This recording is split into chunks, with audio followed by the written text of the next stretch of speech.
Hi and welcome to A Rumor of Stitches. My name is Janice and you can find me on Instagram as KillerQueen2485 and right here on YouTube as A Rumor of Stitches. Thanks and enjoy the show.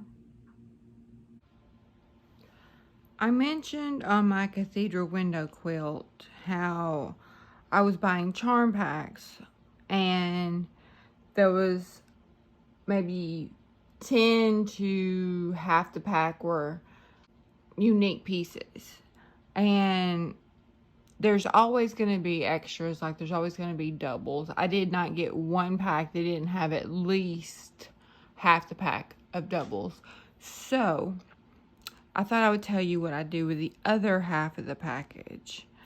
So charm pieces are 5 inches. They're 5 by 5 squares, and they come in all kinds of different prints. Here you can see, fun little fruit, stars, flowers, autumn, animals.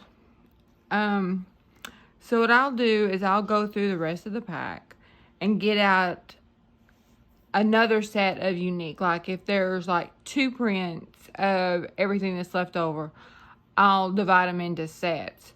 One that has one complete set of unique prints, and then the rest of them I will divide and go on down. Like one pack I had 4 prints of every fabric, so that gave me 4 different sets. I take the first set, and like I'll have, like for instance, this is what I have left. This is all I have left to process. So what I'll do is I'll go through and I'll take all of these and match them up, light to dark, light to dark. Like that would be a dark one, that'll be a light one. It doesn't have to be totally light to dark. It just has to be light to dark in relation to the other fabric that I'm matching it up. For instance, if I took this piece and this piece, it just would have to have some contrast. This would be the light one, this would be the dark one. And the reason I do this is I'll take them, match them up. I'll take light to dark. I will put them right sides together, and then I will make my mark. I'll go corner to corner, and it doesn't have to be exactly, and I'll tell you why I think in just a second.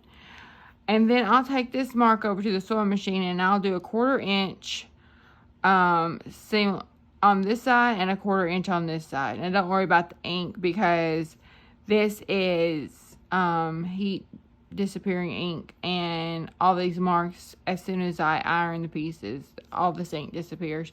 But even if it didn't, this is going to be the cutting line after you sew 1/4 inch on this side, 1/4 inch on this side.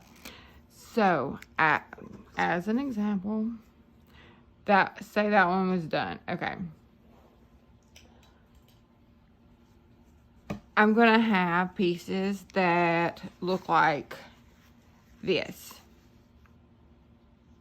Then I'm going to bring it back over,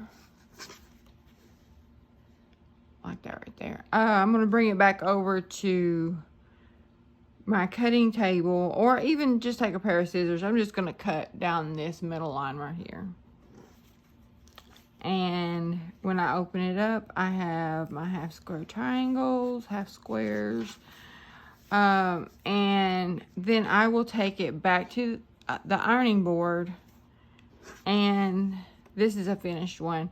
And you see, this is kind of dark, and this is really dark, but in relationship to each other, you can definitely see a difference. So I open it up and put my seam allowance to the dark side. And then what I'm going to do when I get all of these finished, I am going to come back with my block lock.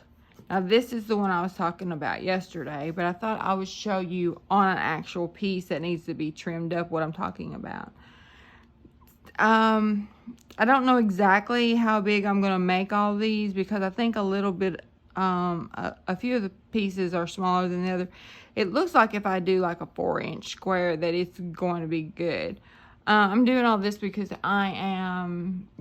these are just leftovers. I'm just going to make a whole quilt of just half square triangles. And there may be some more blocks thrown in there, but I figured this would be a good way to use up all those extra pieces. But I'm going to I'm going to square this side up. And even if you don't have a rotating mat, when you rotate, this is locked. It will not, the fabric will not move. And then I'm just going to take it, line it up on this side, pull it down, and just trim that side up. And when I start doing it, I'll make a little video and showing you how I actually use the block lock, but maybe I'll tack it on to the end of this one. We'll see. But that's how you use a block lock, and that is what I'm going to do with all those leftover pieces that were left over from those charm packs from the Cathedral Window Quilt that I'm making. Thanks for watching A Rumor of Stitches. My name is Janice, and don't forget to hit the like and subscribe button, and make sure to hit the bell if you want notifications when I put up new videos. Thanks.